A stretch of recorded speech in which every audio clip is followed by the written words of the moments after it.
तरह से केसेस को डील कर रहा है। तो साथियों, ये जो एक फांसीवादी अटैक जो देश पर चल रहा है और जिसका शिकार आमतौर पर यहाँ के 94% लोग हो रहे हैं, 5-6% लोग जो है मिडिल क्लास में आ रहे हैं, अपर मिडिल क्लास में आ रहे हैं। इस समय मैं मौजूद हूँ जंतर मंतर पे, जहाँ भी मेरे पीछे आप देख सकते हैं प्रदर्शन चल रहा है।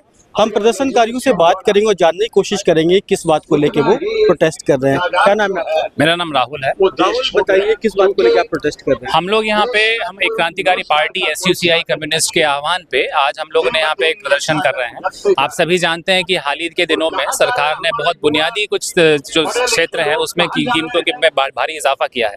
पेट्रोल, डीजल, रसोई गैस, दूध, LPG, ये जो तमाम जो जनजीवन से जुड़ी हुई जो बुनियादी जरूरतें हैं, आम जनता जिसके आधार पे एक बड़ा तबका जो 90% हमारे देश का जो एक बड़ा आबादी है वो इसके आधार पे अपना रोजी रोटी कमा के 2 वक्त की रोजी रोटी कमा मतलब गुजर बसर करता है, उनके लिए उनकी आर्थिक कमर के ऊपर जिस तरीके से हमला किया है, इसके विरोध में ही आज हम लोग यहाँ एकत्रित हुए हैं और ये मांग करने के लिए एकत्रित हुए हैं कि इस तरीके से जो आपने जो बेतहाशा मूल्य वृद्धि की है इसको तुरंत वापस किया जाए और इन तमाम जो क्षेत्र है इसमें रियायती दरों पे चीजों को आम जनता तक पहुंचाया जाए।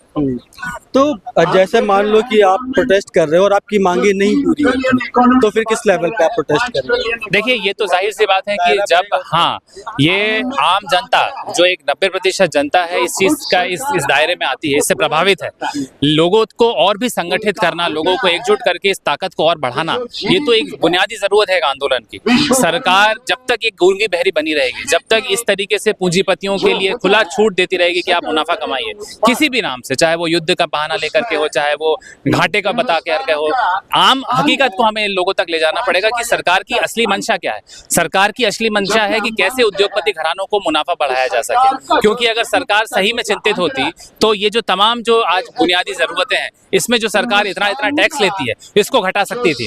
इस संकट की स्थिति को अगर आज हमारे सामने रखा जा रहा है तो संकट को दूर करने की सबसे पहली जिम्मेदारी सरकार की बनती है, ना कि आम जनता की। आज आम जनता को बोला जा रहा है कि आप संघर्ष करो, आप कुर्बानी दो, आप अपना जो जिस तरीके से जो गुजर बसर है, जो लाइफस्टाइल है उसको कम करो। अरे हम ये कहना चाहते हैं कि आम जनता आज किस हालात में रह रहा है। आप जरा सा अपने AC और तमाम इस पूरे जो काफिला है इससे बाहर निकल के देखिए कि आम जनता की स्थिति क्या है।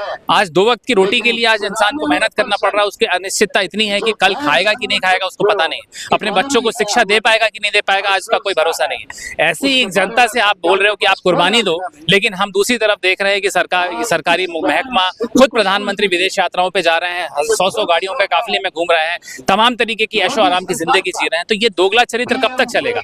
ये जब तक लोगों के बीच में सच्चाई नहीं ले जाएंगे, जब तक लोग इसको लेकर सचेत नहीं होंगे, ये काम है एक सही क्रांतिकारी पार्टी का और हम लगातार इस काम को कर रहे हैं, जन जन तक जाकर के लोगों को संगठित करते हैं और यही आने वाले दिनों में हम लोग का प्रयास रहेगा कि आने वाले समय में इस आंदोलन को और व्यापक किया जाए और सरकार को मजबूर किया जाए कि इस घोर जन विरोधी नीति के खिलाफ सरकार अपने कदम वापस ले।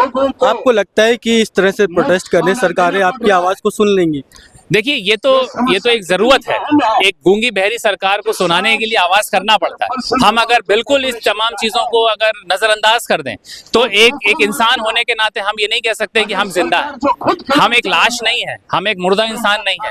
आप जानते हैं कि एक महान कवि है प्रेमचंद हिंदी के, उन्होंने कहा था कि उनसे जब पूछा गया कि इस आंदोलन जुलूस में जाने से क्या होगा, तो उन्होंने कहा था कि आंदोलन जुलूस में जाने से ये होगा कि मैं ये साबित कर पाऊंगा कि मैं जिंदा हूँ, मेरा जमीर जिंदा है और मेरा जमीर ये आज भी गवारा नहीं करता है कि मैं अन्याय को आंख बंद करके सहन कर दूं। तो एक इंसान को इंसान तभी बनता है जब वो अन्याय के खिलाफ में बोलता है। हम ये फर्ज मानते हैं कि हमारा जमीर ये बोलता है कि कोई भी अगर अन्याय हो रहा है उसको आंख बंद करके सहन नहीं करना, हमारी ताकत कितनी भी हो, हम जितनी भी संख्या में क्यों ना हो। आज बेशक ये कम संख्या है, लेकिन ये सच्चाई के रास्ते पर अगर हम आगे बढ़ेंगे तो ये हम ये गारंटी दे सकते हैं कि यही एक जनता, यही जो एक कम ताकत हम देख रहे हैं, ये एक बड़ा जन सैलाब में तैयार होगा और इसके खिलाफ इस घोर जन विरोधी सरकार के खिलाफ में एक लड़ाई को हम आगे ले जा सकते हैं। बहुत बहुत शुक्रिया बात। तो देखिए किस तरह से जो आक्रोश है साफ देखा जा सकता है और साथ ही जो आंदोलनकारी उन्होंने बोला कि ये सिर्फ एक शुरुआत है और आगे और भी बड़ा आंदोलन होगा।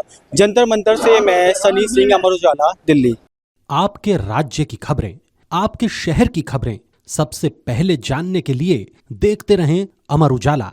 चैनल को सब्सक्राइब जरूर कर लें और पाएं हर अपडेट।